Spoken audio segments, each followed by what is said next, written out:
Assalamualaikum warahmatullahi wabarakatuh. Nama saya Iska Sofia Wahyurin, SGZ MPH. Saya dosen Ilmu Gizi Fakultas Ilmu-Ilmu Kesehatan Universitas Jenderal Sudirman. Pada video ini saya akan memaparkan salah satu mata kuliah saya, yaitu mata kuliah Epidemiologi Gizi.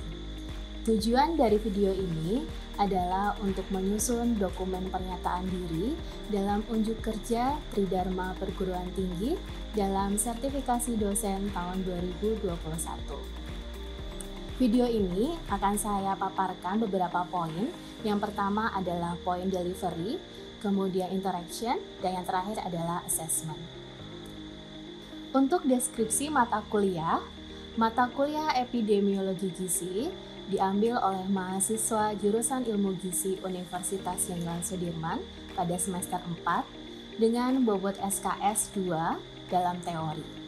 Kemudian Epidemiologi Gizi membahas terkait dengan kajian dan teori terkait dengan ruang lingkup epidemiologi gizi, serta membahas mengenai desain penelitian, exposure, outcome, serta ukuran distribusi dan asosiasi.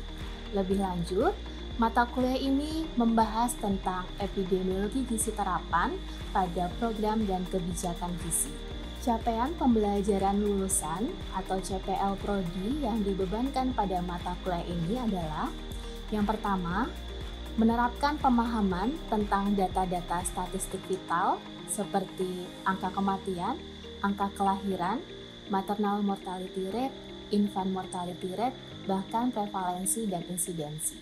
Yang kedua, menginterpretasikan satuan besaran epidemiologi masalah gizi, yaitu prevalensi, insidensi, odds ratio, risk ratio, dan lain-lain.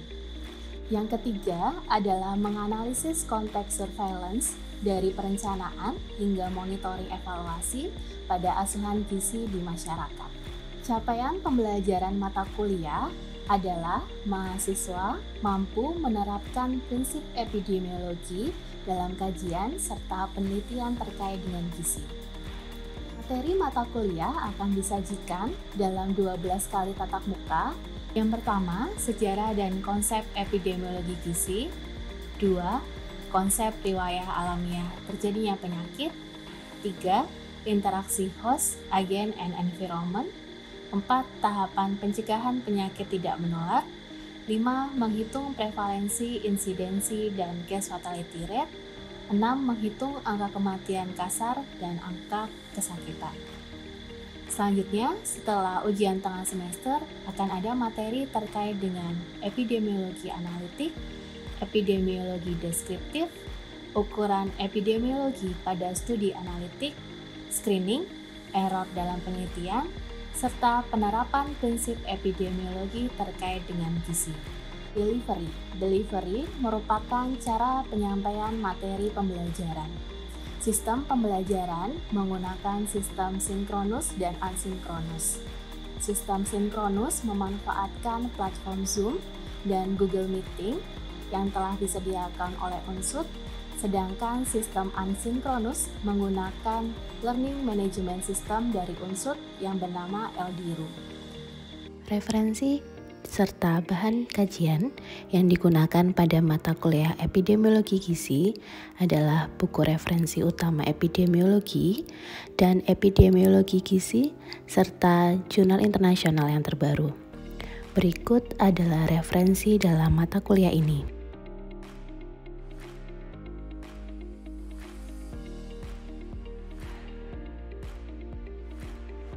Metode pembelajaran menggunakan case-based learning, di mana mahasiswa secara berkelompok diminta untuk menyelesaikan kasus yang ada di jurnal penelitian, serta membahas pokok-pokok bahasan yang ada di lembar kerja mahasiswa.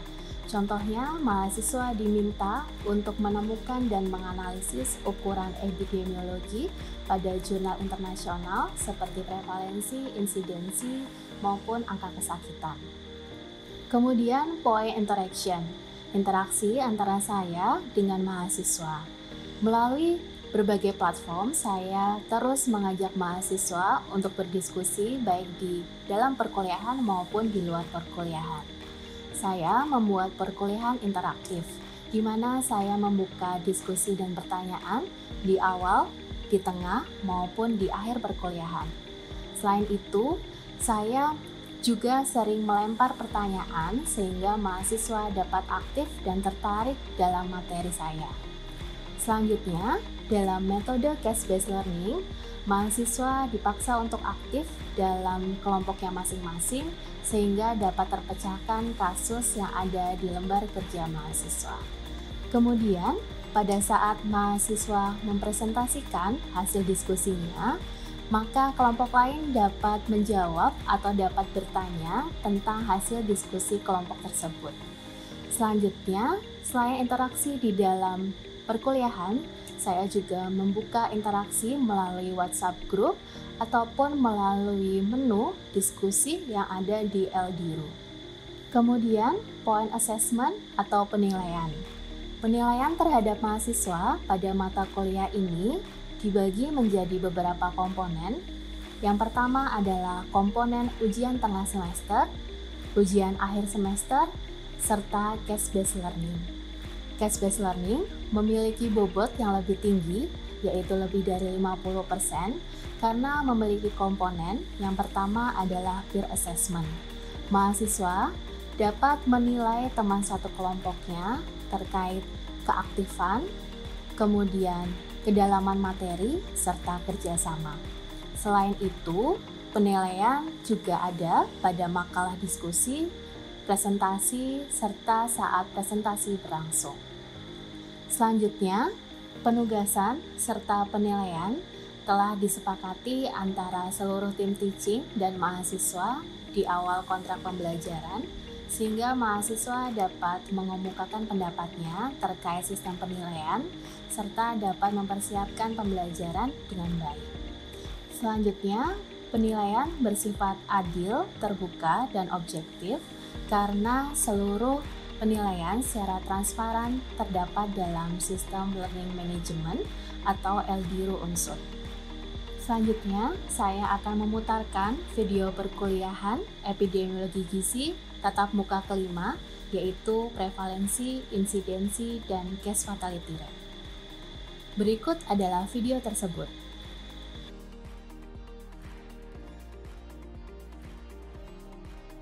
Assalamualaikum warahmatullahi wabarakatuh. Selamat siang teman-teman semuanya. Selamat siang Ibu. Dalam keadaan sehat semua ya? Alhamdulillah sehat Bu.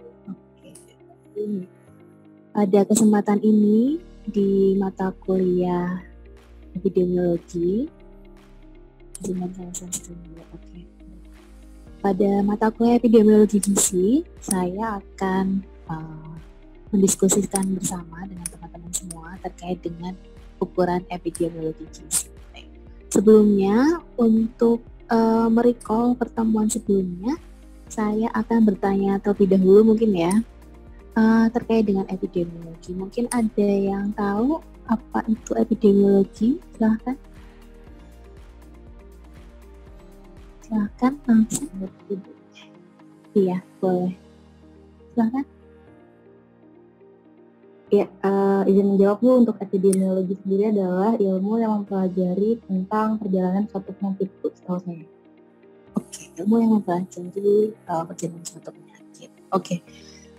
Selanjutnya mungkin ada yang bisa berpendapat, boleh.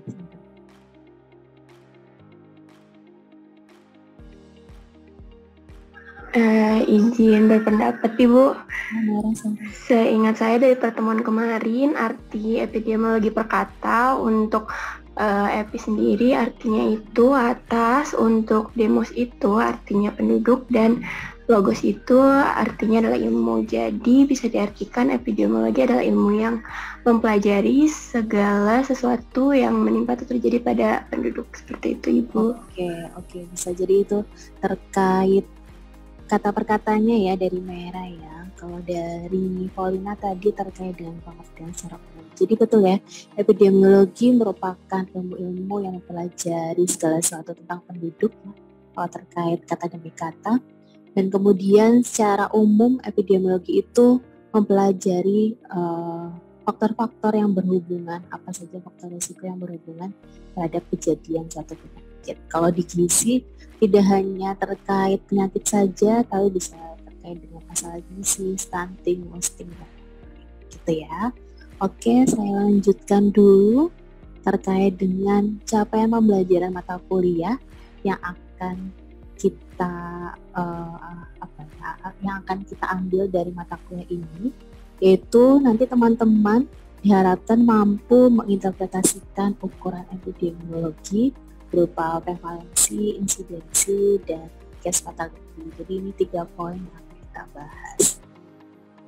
Dan topik yang akan dibahas di sini ada proporsi, ada rate, ada prevalensi, insidensi, dan case fatality rate. Teman-teman nanti dalam pemaparan ini, dalam diskusi ini, jika ada pertanyaan bisa langsung disampaikan saja ya dengan open. Oke, yang pertama terkait dengan rasio dan proporsi. Sekarang atau beberapa waktu ini mungkin teman-teman saat membaca jurnal sering membaca ya rasio atau proporsi. Nah, beda penggunaannya gimana? Kalau rasio itu perbandingan antara dua nilai kuantitatif yang pembilangnya tidak menjadi bagian dari penyebut. Pembilang ini adalah A, penyebut adalah B. Jadi mereka itu tidak saling beririsan, tidak saling menghubungkan gitu, antara si A dan si B. Contohnya rasio untuk perempuan dibandingkan laki-laki. Jadi mereka tidak beririsan gitu ya antara perempuan dan laki-laki. Sehingga kita sebut sebagai rasio. Kemudian proporsi. Nah, proporsi jika jumlah orang yang saat itu mengalami penyakit dibandingkan dengan keseluruhan jumlah orang yang pernah mengalami penyakit atau kondisi tersebut. Nah, ini yang membedakan nih, kalau proporsi adalah rasio yang pembilangnya merupakan bagian dari penyebut. Ya. Pembilangnya si A gitu ya, merupakan bagian dari penyebut karena penyebutnya adalah A plus. Biasanya disajikan dalam bentuk persen. Jadi nanti di akhir dikalikan 100%. Begitu ya, itu adalah rasio dan proporsi.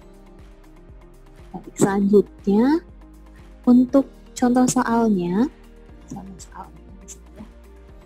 jika ada 40 anak yang menderita campak dan keseluruhan anak itu berjumlah 80 anak yang pernah mengalami campak, berapa proporsi anak yang menderita campak saat ini? Jadi pembilang merupakan bagian dari penyebut gitu ya. 40 anak yang sekarang menderita campak merupakan bagian dari 80 anak yang pernah mengalami campak. Begitu ya, maka kita sebut sebagai proporsi. Nah, rumusnya tinggal dimasukkan saja A per A plus B. Nah, di sini 40, kemudian total kasus keseluruhan adalah 80. Sehingga hasilnya 0,5 dikalikan dengan 100%. Sehingga proporsi anak yang menderita campak saat ini adalah 50%. Begitu ya. Sampai sini mungkin ada yang mau ditanyakan, silahkan.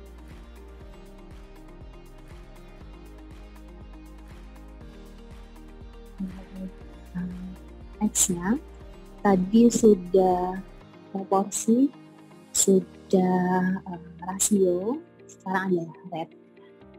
Rate bedanya apa antara proporsi dan rate? Kalau rate itu mengekspresikan atau melihat hubungan antara suatu kejadian dengan risiko risiko dari suatu populasi yang berisiko gitu ya. Jadi kejadian dibagi dengan populasi orang yang berisiko. Nah, rate ini dibutuhkan agar suatu populasi itu bisa dibandingkan dengan populasi lain. Kalau tadi proporsi, kita nggak bisa nih membandingkan antara proporsi yang terkena stunting di puskesmas A dengan puskesmas B. Kalau dengan perhitungan rate, kita bisa membandingkan antara proporsi yang terkena stunting di puskesmas A dibandingkan dengan rate yang ada di puskesmas A dibandingkan dengan rate di puskesmas B. Karena ada faktor pengalinya atau konstantanya. Bisa 100, bisa 1.000 atau bisa 10.000 ya. Di sini rumusnya adalah A per X, jadi A adalah suatu kejadian gitu ya, jumlahnya ada berapa, dan X adalah jumlah populasi pada waktu tertentu dan dikalikan dengan konstanta. Ada 100, 1.000 atau 10.000. Nah, di sini ada perbedaannya, ada beberapa perbedaan atau beberapa jenis rate. Yang pertama ada crude, ada adjusted, ada rate specific gitu ya.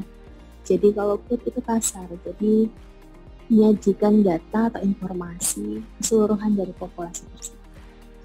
Kalau adjusted sudah disesuaikan, kalau rate bisa disesuaikan juga antar kelompok atau antar populasi, sehingga bisa membandingkan antara suatu kelompok begitu ya. Crude, adjusted, dan lain ada rate. Dan ini prevalensi. Prevalensi sering ya kita dengar prevalensi obesitas menurut Riskesdas tahun 2018 adalah 15%. Stunting di Riskesdas 2018 adalah 25%. Prevalensi sebetulnya apa? Kalau prevalensi di sini merupakan angka kejadian penyakit pada suatu populasi tertentu dan pada jangka waktu tertentu. Hitung dari populasi berisiko. Nah, nilai prevalensi ini bukan untuk mencari penyebab suatu masalah gizi, tapi digunakan untuk evaluasi program. Contohnya misalkan pada tahun 2010 angka stunting kita 28%. Di tahun 2015 angka stunting Indonesia turun menjadi 23%.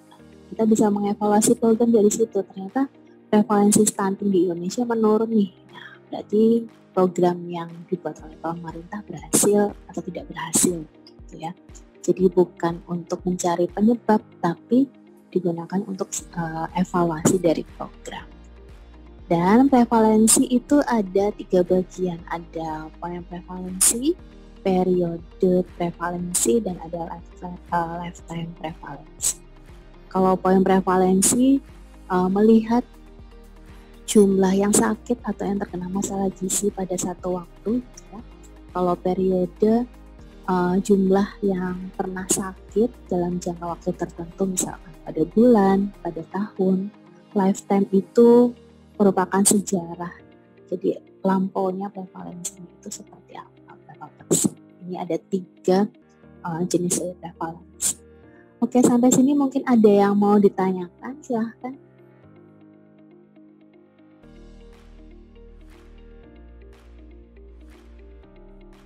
Oke, tidak ada? Atau ada silahkan. Baiknya dulu ya, ada prevalensi dan yang mempengaruhi prevalensi ya. Ada kasus baru yang dijumpai pada suatu populasi, durasi semakin lama, durasi penyakit, semakin kronis suatu penyakit, maka prevalensinya akan semakin tinggi. Intervensi atau perlakuan, jadi jika intervensinya itu sudah ada yang baku atau ada pencegahan yang baku, maka bisa jadi prevalensi suatu penyakit berkurang, jumlah populasi sehatnya naik, maka prevalensi terkena penyakit tersebut juga akan turun ya. Ini untuk rumusnya. Jadi kalau poin prevalensi itu pada titik tertentu, kalau periode dalam jangka waktu tertentu. Contohnya tadi misalkan pada bulan Januari sampai Desember, jadi dalam 1 tahun bagaimana prevalensi gitu ya. Oke, tadi prevalensi dan insidensi. Insidensi adalah jumlah kejadian baru pada satu kelompok tertentu dalam satuan waktu tertentu. Ya, kalau tadi prevalensi itu dari semuanya gitu yang terkena penyakit, kalau insiden itu yang baru terpapar atau baru yang terdiagnosis penyakit itu. Jumlah penyakit baru atau kondisi pada periode tertentu dibagi dengan jumlah orang yang terpapar risiko dikali dengan konstanta. Gitu ya. Nah, kalau ini hubungan prevalensi sama insidensi, mereka sebetulnya bisa saling mempengaruhi. Gitu. Kalau prevalensi, jika penyakitnya kronis, maksudnya kronis adalah butuh penyembuhan dalam waktu lama, terkenanya itu dalam waktu yang lama, maka semakin tinggi nilai prevalensi dari penyakit tersebut. Tapi kalau periode waktu penyakitnya itu pendek atau kita sebut penyakit akut, maka semakin tinggi angka insidensinya. Ada satuan atau ada perhitungannya ya. Prevalensi sama dengan insidensi dikali periode waktu. Rumus ini berlaku bila tidak ada pencegahan atau tidak ada pengobatan.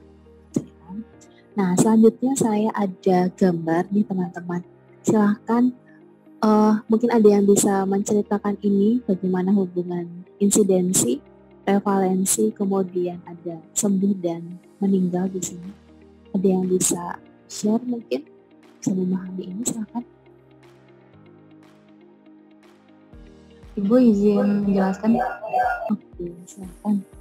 Paulina boleh?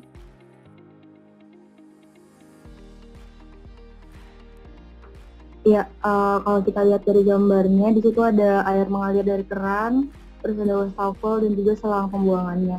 Mungkin untuk insiden sendiri menggambarkan kejadian atau penyakit baru yang baru masuk sebagai air yang baru menetes dari keran, seperti itu. Kemudian untuk prevalensinya adalah kejadian atau penyakit-penyakit yang masih diderita, yang udah lama kena penyakitnya, dan juga yang baru masuk ke prevalensi sebagai air yang ditampung di wastafelnya. Kemudian di situ ada cure and death. Di situ ada menurut saya menggambarkan tentang penyakit-penyakit yang sudah terselesaikan, entah itu dalam bentuk sembuh ataupun kematian seperti itu.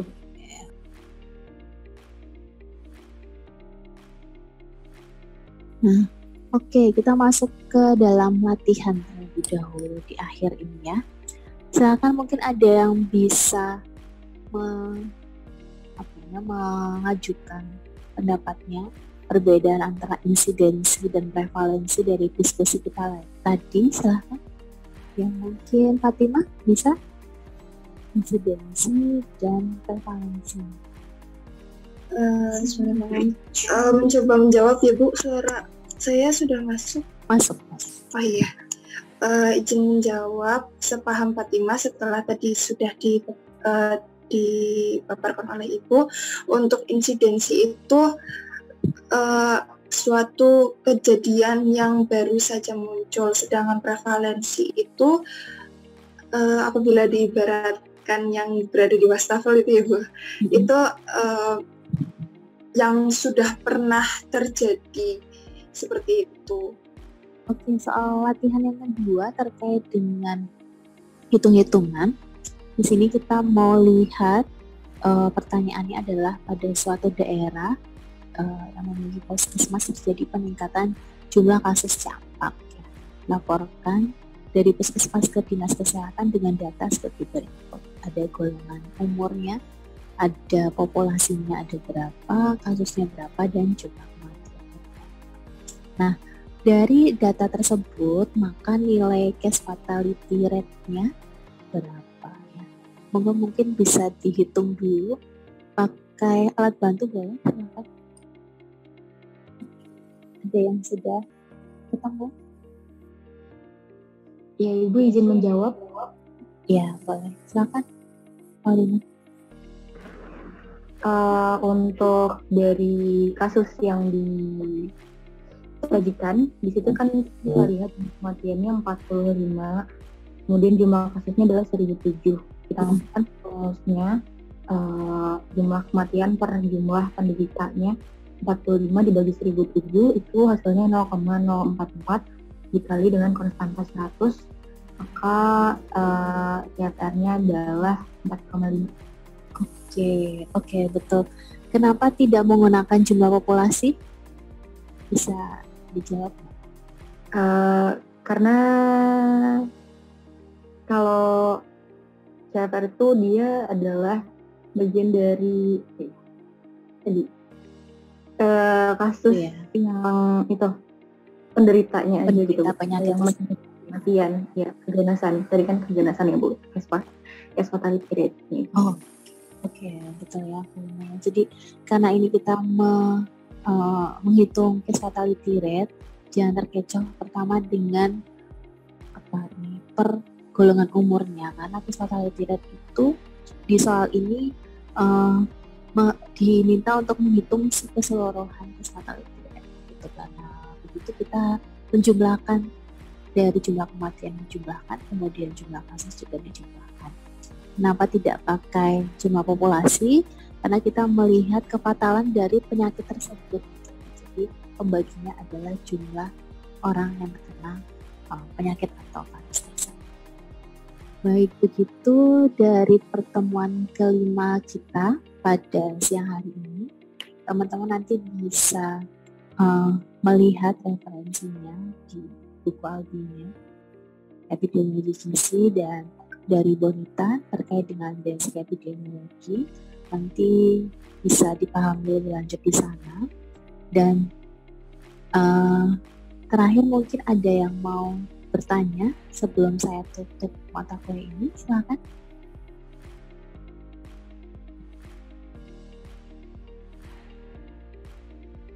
Silakan, ya. Ya, silakan Paulina. Ya tadi kan ada ini ya Bu, rumus insidensi itu kan dijelaskan digunakannya itu hanya saat kalau belum ada pencegahan dan intervensi ini gitu. Nah kalau untuk penyakit, tadi pengobatannya. Kalau untuk penyakit yang kayak HIV gitu kan memang belum ada pengobatannya Bu, tapi udah ada kayak intervensinya berupa sosialisasi gitu Bu untuk mengurangi kasusnya. Apakah bisa menggunakan rumus tersebut atau enggak ya? Oke, baik, terima kasih. Jadi terkait dengan rumus ini, prevalensi sama dengan insidensi kali durasi dipakai jika memang tidak ada sama sekali pencegahan atau pengobatan. Yang kita tahu HIV itu kita sudah ada beberapa pencegahan yang